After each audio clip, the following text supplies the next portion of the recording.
Okay, next movement is the bird dog.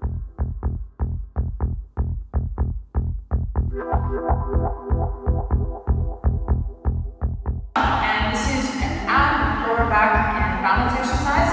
So again, you're going to continue being on all fours, your hands are underneath your shoulders.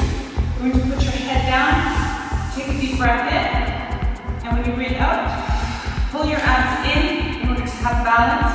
Put your arm forward, and your back leg should be straight, and your toe pointing down with your glutes flex.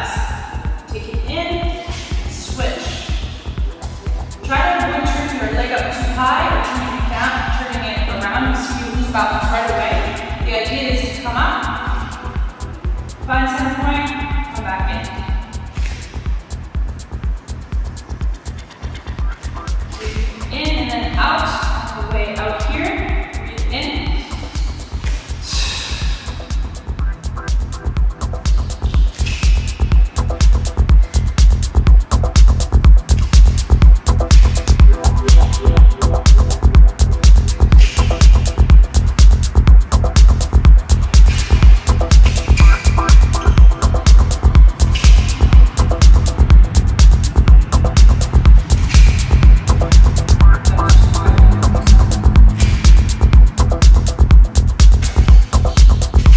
Everyone is always looking for quick and easy ab exercises. Well, guess what? We have a whole 30-minute ab workout for you, and you can get started right now.